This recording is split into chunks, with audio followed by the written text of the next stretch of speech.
know that this is what is being watched right now. Not what's happening even in the United States political system, not what's happening anywhere else. This is a significant date. Why? Because it marks the next moment. It marks a new era, both for the church, but also for the faithful who have a new voice that will be communicating truth, beauty, goodness, and will be a shepherd, as we heard these young people who believed in nothing, but that was their shepherd too.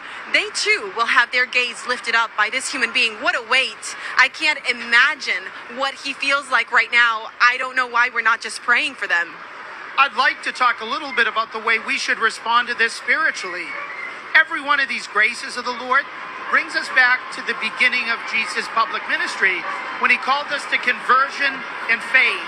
He's always summoning us to repent and believe, and therefore so important for us to just say, this is a huge reset button that God is likewise pressing in my life. So Let's we are take a look at seeing what's right happening now that the Swiss Guard is processing in. Their job, of course, is to protect the Pope. They've been doing it basically since about 1506.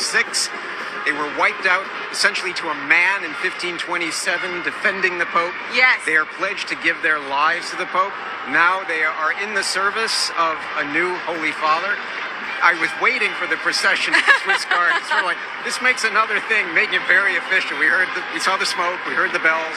Now they are here, not just ceremonially processing in. Their job truly is to protect and defend the Holy Father.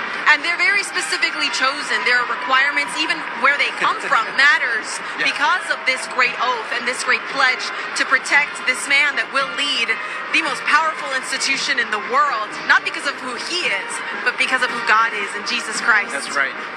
Swiss, they must be Swiss of citizenship. They must be, I believe, 6 feet tall at a minimum.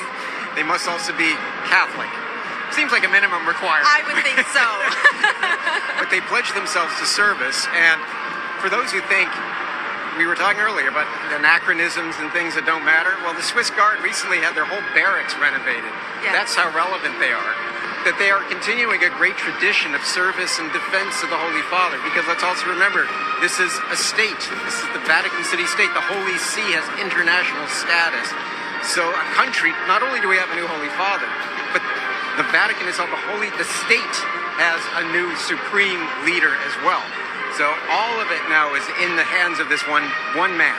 And he's going to make changes for sure, but for right now, he gets to enjoy all of the tradition and all of the structure and all of the joy that comes with just resting in what has existed before you. And part of that is one of the best intelligence services in the world, one of the best defense